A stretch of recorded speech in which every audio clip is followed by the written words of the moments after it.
Hello दोस्तों, नमस्कार, good morning, जय हिंद। स्वागत करता हूं एक बार फिर से आपके अपने यूट्यूब चैनल पे, आपके अपने क्लासेस में। आर्मी के लिए स्पेशल क्लास में आपका एक बार फिर से स्वागत है। पिंगास क्लासेस के इस सेशन में आज का जो हमारा चैप्टर है वो तार्किक है, यानी कि रीजनिंग का ये चैप्टर है। तो सेशन को स्टार्ट करेंगे उससे पहले आपसे रिक्वेस्ट करूंगा, चैनल पे पहली बार है तो चैनल को सब्सक्राइब कर लीजिएगा, बेल आइकन को प्रेस कर दीजिएगा, और ये सेशन पसंद आएगा तो अपने किसी एक फौजी भाई के साथ शेयर जरूर कीजिएगा। तो चलिए स्टार्ट करते हैं आज का ये सेशन अपना।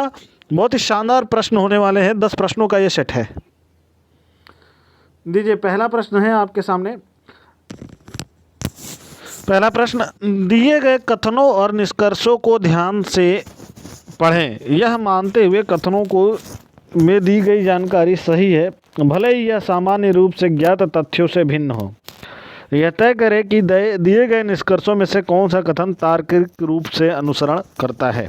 कथन देखिए, सभी के यल हैं, कुछ के यम हैं। तो चलिए इसको देख लेते हैं, सॉल्व कर लेते हैं। देखिए क्या कह रहा है, सभी के यल हैं, तो ये के हो गया, और सभी के क्या हैं, यल हैं। तो यल हम बनाते हैं इसी को मिलाते हुए, इसी के मिलाते हुए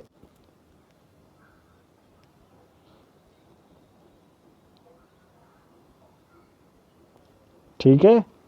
ये बाहर से कट जा रहा है थोड़ा सा, अब की बार नहीं कटा हुआ है। हाँ ठीक है, तो ये क्या हो गया, सभी के यल है। अब क्या बोल रहा है, कुछ के यम है, कुछ के क्या है, यम है, कुछ के यम है। ठीक है, अब निष्कर्ष देखिए, निष्कर्ष बोल रहा है कुछ यम यल है, कुछ यम क्या है, यल है। तो देखिए थोड़ा सा यम का थोड़ा सा पार्ट के में घुसा हुआ है, और के पूरा पूरा क्या है, यल है। तो कुछ यम क्या है, यल है, ये करेक्ट है। ठीक है, दूसरा क्या बोल रहा है, कुछ यल के हैं, कुछ यल के हैं।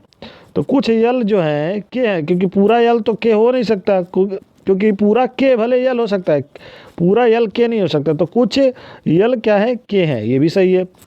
कोई यम यल नहीं है, कोई यम यल नहीं है, ये गलत है, क्योंकि पहला देखिए यम यल है और ये यम यल नहीं है, तो ये गलत है।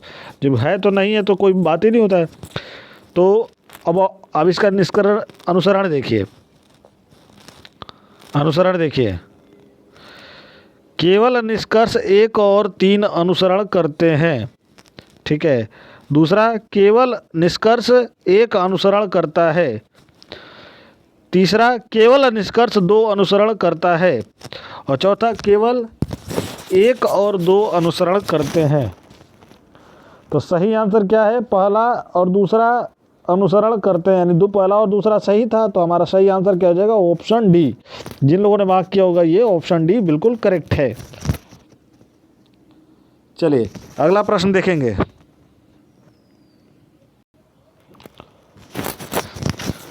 यश जो है, यश मोहन का पिता है जो नैनी का भाई है। तो यश को रख लीजिए यहाँ पे, फादर है इसलिए प्लस का सिंबल लगाते हैं, मदर होती यानी फीमेल जेंडर होता तो माइनस का सिंबल लगाते हैं। तो यश क्या है, मोहन का पिता है, मोहन को नीचे रख दीजिए। जो क्या है, नैनी का भाई है, तो नैनी का भाई है तो नैनी को यहाँ रख दीजिए। ठीक है, अब भाई है तो क्या हुआ, प्लस लगेगा क्योंकि वो मेल जेंडर है। ठीक है, अब क्या है, किम जो है नैनी का अंकल है, तो किम को यहाँ रख दीजिए और प्लस लगा दीजिए। अब देखिए किम अंकल है तो या तो चाचा हो सकता है, या तो मामा हो सकता है, या फूफा हो सकता है। ठीक है, जो कि कोमल का पति है, कोमल क्या हो जाएगी, पत्नी हो जाएगी, माइनस लगेगा, कोमल पत्नी हो जाएगी। अब कह रहा है यदि यश की पत्नी, मान लीजिए यश की जो वाइफ है, यदि यश की पत्नी अपने माता पिता की एकमात्र संतान है, इनका कोई भाई बहन नहीं है, तो किम यश से कैसे संबंधित। तो देखिए जब ये अपने माता पिता की इकलौती संतान है तो किम इनके भाई हो नहीं सकते, क्योंकि इकलौती हैं, तो किम किसके भाई हो जाएंगे, यश के। तो ऑप्शन क्या हो जाएगा, ऑप्शन बी बिल्कुल करेक्ट हो जाएगा, भाई। जिन लोगों ने मार्क किया होगा ऑप्शन बी बिल्कुल करेक्ट है, ब्रदर, भाई।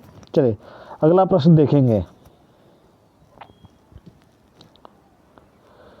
दिए गए विकल्पों में से उस समूह का चयन कीजिए जो निम्नलिखित संख्या समूह के समान है।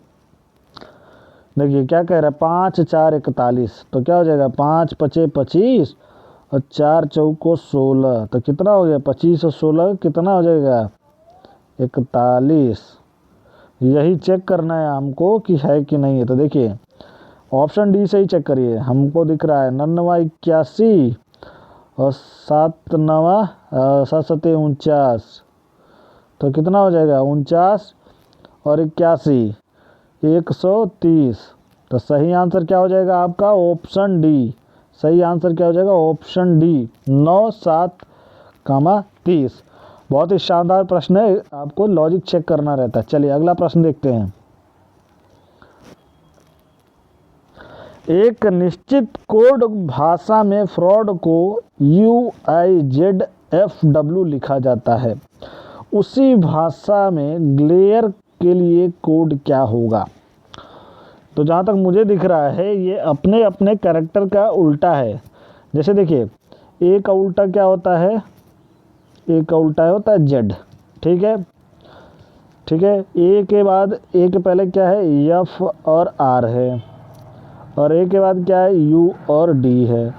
तो आप देखेंगे डी का उल्टा क्या होता है डब्लू, यू का उल्टा क्या होता है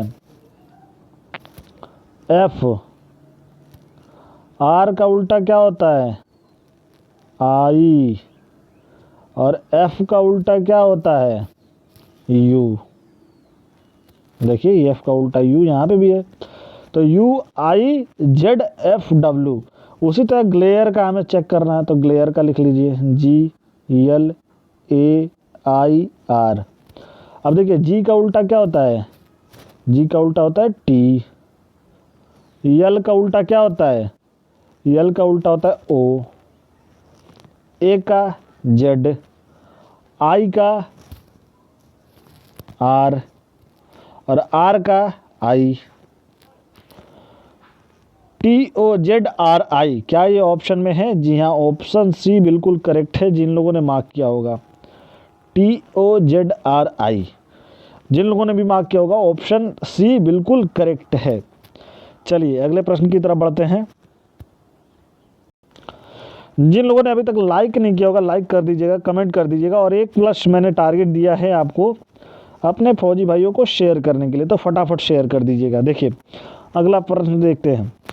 राज दक्षिण की ओर 5 किलोमीटर चलता है। चलिए मान लीजिए दक्षिण की ओर उसने 5 किलोमीटर चला, ठीक है। अब क्या बोल रहा है, फिर उसी दिशा में 3 किलोमीटर चला। चलिए 3 किलोमीटर और चलेगा ये उसी दिशा में, ठीक है। अब क्या बोल रहा है, ये 5 हो गया, ये 3 हो गया, यहाँ से इसके आगे से 3 मानते हैं, ठीक है। अब क्या बोल रहा है,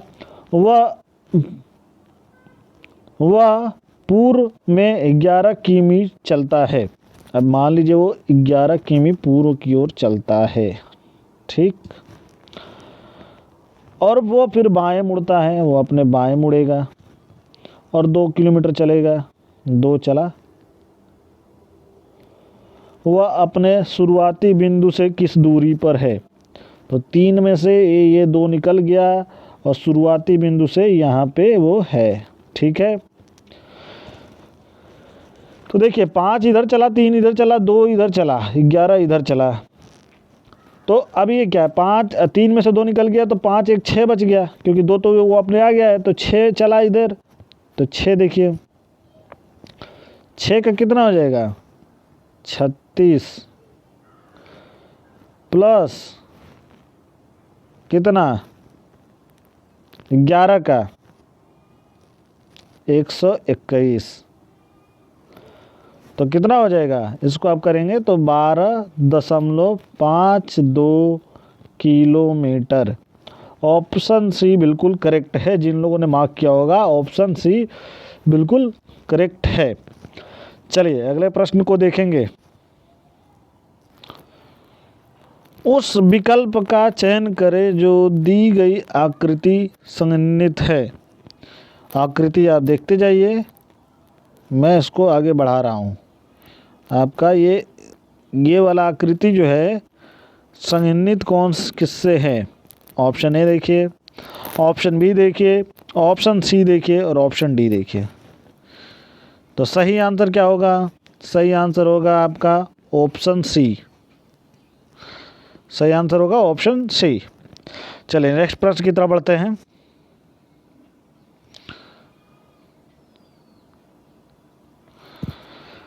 प्रश्न बहुत शानदार है, देखिए। निम्नलिखित संख्या श्रृंखला में दो संख्याओं को कोष्टक में रखा गया है। श्रृंखला का ध्यानपूर्वक अध्ययन करें और श्रृंखला के संबंध में सही विकल्प का चयन करें। 2, 5, 10, 17, 26, 37, 50, 65, 81, 101। ऑप्शन देखिए, दोनों कोष्टक वाली संख्याएं गलत हैं। ऑप्शन बी, बाएं से पहली कोष्टक वाली संख्या सही है, दूसरी गलत है। ऑप्शन सी, बाएं से पहली कोष्टक वाली संख्या गलत है, दूसरी सही है। ऑप्शन डी, दोनों कोष्टक वाले संख्याएं सही हैं। तो क्या हो जाएगा? देखिए, इसमें हमको चेक करना होता है।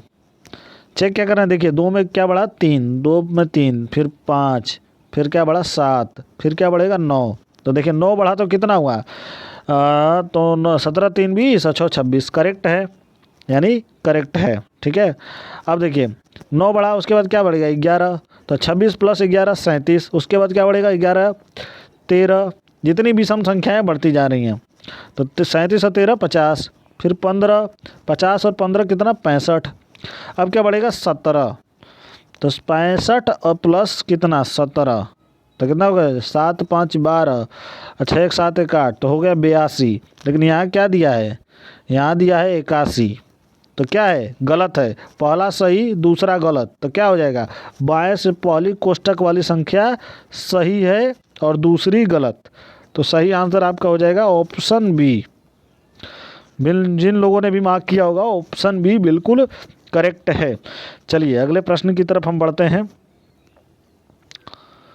निम्नलिखित में से विषम को पहचानें। Option A option A U, option B E, option C I और ऑप्शन डी एन। तो विषम क्या है?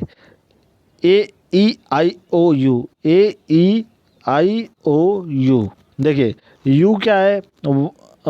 आपका वोवेल है। ई आपका वोवेल है, आई आपका वोवेल है, एन जो है कॉन्सोनेंट है। तो विषम क्या होगा? एन।